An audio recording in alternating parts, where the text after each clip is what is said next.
According to the Jacksons, ABC, it's as simple as 1, 2, 3. That's assuming you have a B in between the A and the C, which in the case of the new Ford B-Max, in spite of its name, isn't strictly true. Let me explain. You see, in car structure terms, this here is the A pillar. This here is the B pillar.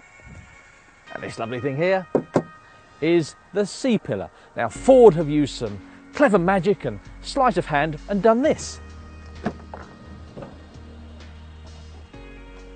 Where's the B pillar gone? Of course, you can't just take the B pillar away and be done with it.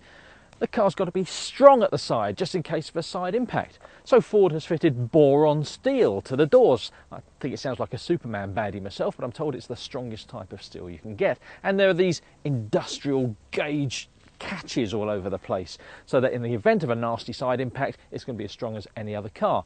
Now, of course, the benefit of all this is look at that space. If you've got a child in a child seat, it's going to be really easy to get them in, and generally just getting in and out is going to be a doddle.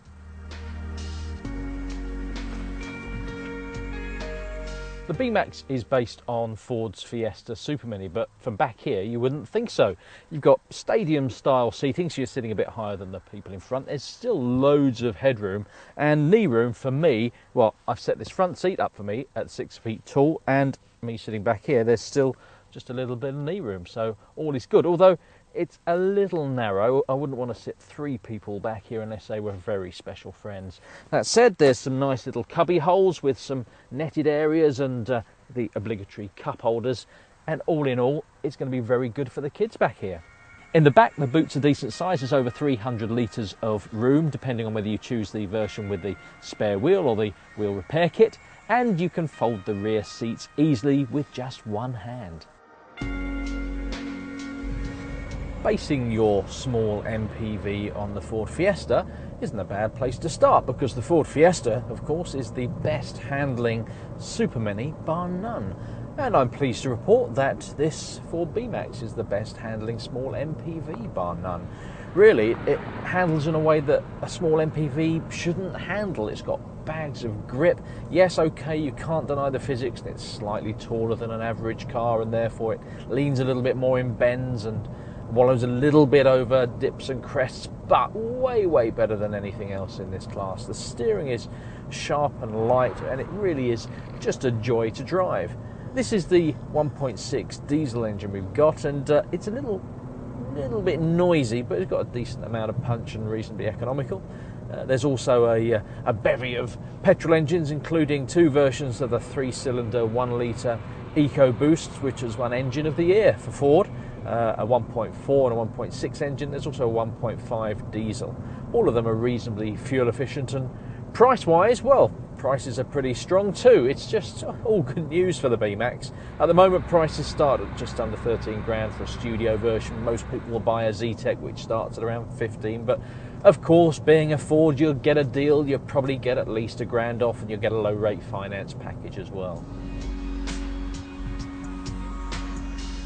Inside, the quality is mostly good. The stuff you're sitting on, the nice squishy plastic on the dash. Shame it doesn't move onto the door tops, and some of the plastics down the bottom are a little bit cheap, but hey, I'm not going to complain because of the price. The equipment level is pretty good, but this dashboard is pretty much the same as a Fiesta, and these buttons on this fancy Sony stereo, do you remember them? Just look as though somebody's sneezed them onto the dash. There are just too many of them in different forms. But the good thing is, Ford gives you Sync. And Ford, of course, now is a technology company, and Sync is their showcase technology, which means you can do everything by a little button on the dash. So if I want to phone somebody, if I want to phone the internet's very own Matt Watson, for example, let's see. Lineman, please say a command. Call Matt Watson. Calling Matt Watson. Is Matt Watson available? Nope, it seems Matt Watson is obviously doing his hair. But Sync has other uses as well. You can use it to control the Bluetooth audio, for example. Lineman, please say a command. Play music. didn't understand you. You Please see, try again. there you go. I've never managed to get an audio voice control system to work properly. Let's try one more time. Line in. Bluetooth audio. Nope, she's not listening to me. So there you go. There's Ford Sync. Doesn't seem to work quite as well as it should do. But then again, if I did read the manual first, then it may actually do the job it's supposed to do.